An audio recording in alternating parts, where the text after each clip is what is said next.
Hello, this is March 9th, 2023, and I'm here today to talk to you about the demonstrations in France against the retirement reform.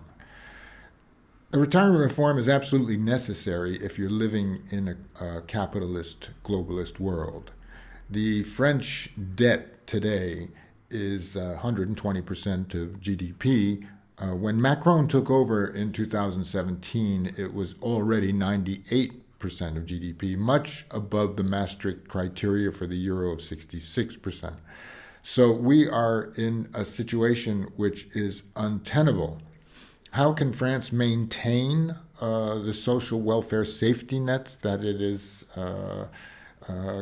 giving to many people in this country is basically because countries like Germany and Holland and other wealthy countries of the North are subsidizing the European Central Bank to lend money to France at 2% interest. Obviously, France on the open market couldn't borrow for less than 10%. The country would go into default. A full third of France's budget goes into the social welfare safety net, and 45% of that is retirement. Now, I'm the first to admit that there is absolute inequality in wealth distribution. I'm not going to talk about the United States, which is absolutely obscene. It equals some of the worst wealth distribution of the 19th century. But in Europe, which still considers itself civilized, the wealth inequality is also very high. And it would be much nicer, of course, if some of the wealth was redistributed to the people who are producing that wealth rather than going to the very top. But because we live in the society we live in, it just cannot continue this way. Macron increased the debt in France because he bought off the Yellow Vest movement, which basically I consider he created, but that would be for a story for another episode, in tens of billions of euros. Then came COVID, and he said, no matter what it costs, and that shot the debt up to 120% of GDP. So here we are today where the French are saying they want to retire at the age of 60. And they are being subsidized by countries like Germany, where people retire at the age of 67, and they're even talking today about retiring at 70. It is clear that people are living longer and therefore should perhaps be able to work longer. In 1970, well, I have to explain to you first how the French system works for retirement.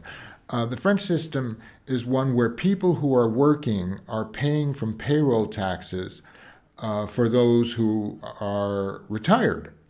And in 1970, when you had 7 people working for every retired person, so it didn't really pose a problem.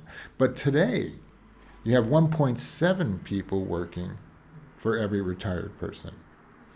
Added to this are about 40 special regimes. Now, these are companies that were public and were privatized, but when they were privatized, they kept the advantages of when they were public companies, which gave them retirement at the age of 55 or 57. Among these companies are the electricity company, telecommunications, which calls itself Orange today, the gas company, hospital workers, etc. It makes absolutely no sense that they should be able to retire at 55 or 57, especially as it is not the company that is paying their pension, but the people who are working, and it's being taken out of their payroll taxes. So it is, for me, unacceptable to be demonstrating to keep retirement at the age of 60. It's not reasonable because you can work longer unless you have a really, really poor job, such as outdoor labor at night or something like that. There are people who have very tough jobs that it would make sense to give them a special privilege to retire earlier. And it also doesn't make sense because the law in France says you have to work 43 years and 7 months to get a full pension. Few people have started to work at the ages of 15 or 16 to be able to retire at 60. So what happens when they retire at 60? Well, they don't get a full pension, which means they have to go on different forms of welfare, which increases the cost to the state of this social safety net.